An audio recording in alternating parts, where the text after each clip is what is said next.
नमस्कार मित्रांनो, मी मंजू भोसले सावंत मंजूस मेजवानीमध्ये पुन्हा एकदा तुमचे अगदी मनापासून स्वागत करते। मस्त असा मँगोचा सीझन चालू आहे, तुम्हाला तर माहितीच आहे। सो आज नैतिकची परत एक फरमाईश आहे। चला तर बघूया आज आमच्या नैतिकची समज स्पेशल काय फरमाईश आहे ती। नैतिक काय खायचं बाळा? मँगोचे मोदक। Okay, mango modak. चला तर मग सुरुवात करूया आपल्या आजच्या रेसिपीला, मँगो मोदक। चला तर मग बघूया मँगो मोदकसाठी लागणारे साहित्य। मँगो मोदकसाठी मी इथे 2 मँगोची प्युरी करून घेतले आणि 1 मँगो मी बारीक बारीक कट करून घेतलेला आहे। इथे आपण 100 ते 120 ग्रॅम गूळ घेतलाय, तो पण बारीक कट करून घेतलाय।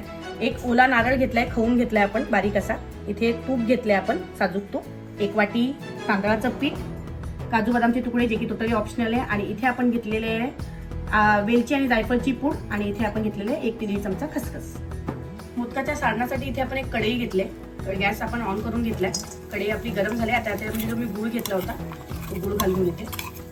व्यवस्थित असं मिक्स करून आपण गूळ जरा वितळून देऊया।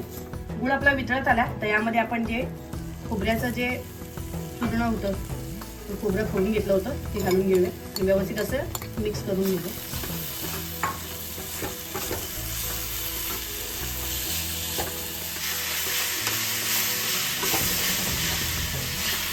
मस्त असं गूळ खोबऱ्याचं मिश्रण आपलं एकजीव होत आहे। त्यामध्ये आता या स्टेजला आपण एक जो आंबा कट करून घेतला होता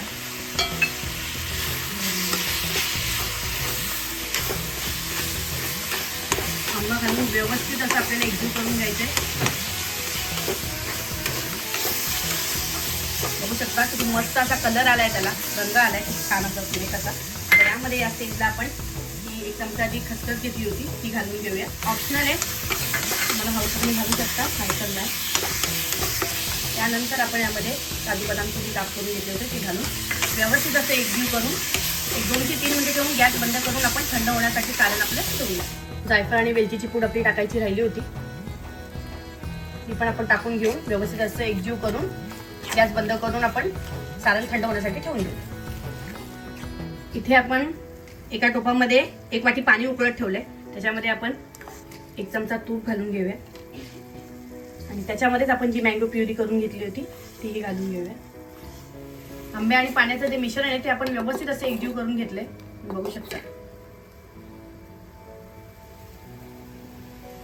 मस्त अशी उकळी आलेली आपल्या पाण्याला। आता यामध्ये आपण हळूहळू करून आपण जे पीठ घेतलं होतं हे सगळं पीठ आपण घालून घेऊया।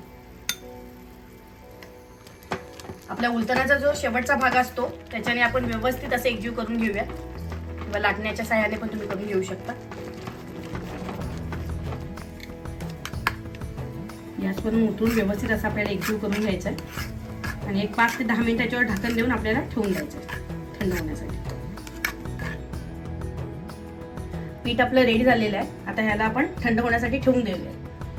10 मिनिटं झालेली आहेत, पीठ आपलं गार झालेलं आहे। आता आपण हे पोलपाटावरती काढून मस्त असं व्यवस्थित मळून घेऊया। पोलपाटावरती मी काढून घेतले, मस्त असं थोडंसं तुम्हाला किंचित पाणी हवं असेल तर पाणी टाकून व्यवस्थित असं मऊसूत मळून घ्यायचं आपल्याला। होऊ शकता मस्त अशी गुठळ्या मोडेपर्यंत आपल्याला मस्त असं मऊसूत त्याचं पिठाचं आपण हे मळून घेतलेलं आहे। अशाच प्रकारे आपल्याला मळून घ्यायचं आहे। पीठ आपलं रेडी झालेलं आहे। आता आपण मोदक बनवायला सुरुवात करूया। इथे मी पिठाची एक गोळी घेते, आपण इथे तूप घेतलंय, तुपाचा हात लावून व्यवस्थित असं पुन्हा एकदा एकजीव करून गोळा करून घेऊया। मस्त असं मळून घेतलंय आणि एक अशी आता ह्याची आपल्याला वाटी तयार करून घ्यायची, बघू शकता तुम्ही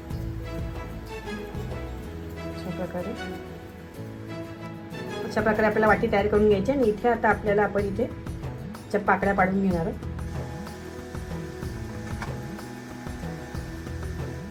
असं एक बोट मध्ये घेऊन असं तुम्हाला हे दाबायचं आहे किंचित। अशा प्रकारे आपल्या पाकळ्या पण रेडी झालेल्या आहेत। आता यामध्ये या स्टेजला आपण सारण भरून घेऊया।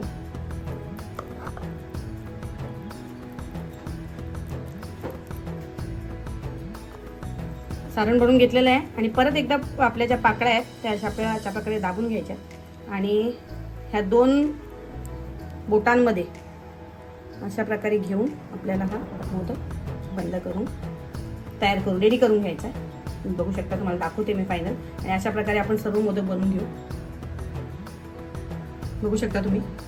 मस्त असं आपला मोदक रेडी आहे। अशा प्रकारे मी सर्व मोदक बनवून रेडी करून घेते। इथे आपण इडलीचा कुकर घेतलाय, त्याच्यामध्ये मी अर्धा ग्लास पाणी घालून घेतले खाली, पाण्याला आपले उकळी आले आणि इडलीचे 1-2 स्टँड काढून घेतलेत आणि एका स्टँडवरती मी तुपाचा हात लावून घेतलेला आहे. तर मस्त असे अर्धे मोदक मी बनवून घेतलेत. आता हे जे बनवलेले आपण मोदक आहेत ते आपण स्टीमरमध्ये ठेवून घेऊया, इडली स्टीमरमध्ये.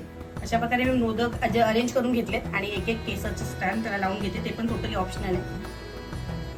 मस्त असे मोदक अरेंज करून त्याच्यावर केसर लावून आपलं झालेलं आहे. आता याला 10 मिनिटं झाकण देऊ आपण, 10 ते 12 मिनिटं आपण याला वाफवून घेऊ. अशा प्रकारे मोदक ठेवून आपली 10 मिनिटं झालेली आहेत. मी गॅस बंद करून मोदक आपले काढून घेते सर्विंग प्लेटमध्ये. मोदक आपले रेडी आहेत. आता मी सर्विंग प्लेटमध्ये असे मोदक मी सर्विंग प्लेटमध्ये काढून घेतलेले आहेत. तुम्ही बघू शकता मस्त तर टेम्पटिंग कलर आलाय त्याला. मस्त असे अक्षय तृतीया स्पेशल मँगो मोदक आपले बनवून रेडी आहेत, जी की नैतिकची फरमाईश होती. तुम्ही बघू शकता की मस्त असा लुक दिसतोय त्याचा. तर चला तर मग आपण नैतिकला विचारूया कसे झालेत. नैतिक ये इकडे.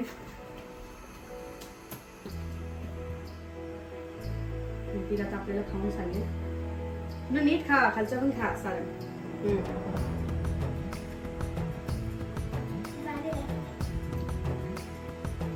नैतिकला तर आवडलंय. आता तुम्ही पण ट्राय करून बघा आणि तुम्हाला जर व्हिडिओ आवडली तर लाईक, कमेंट, शेअर आणि सबस्क्राईब करायला विसरू नका. धन्यवाद.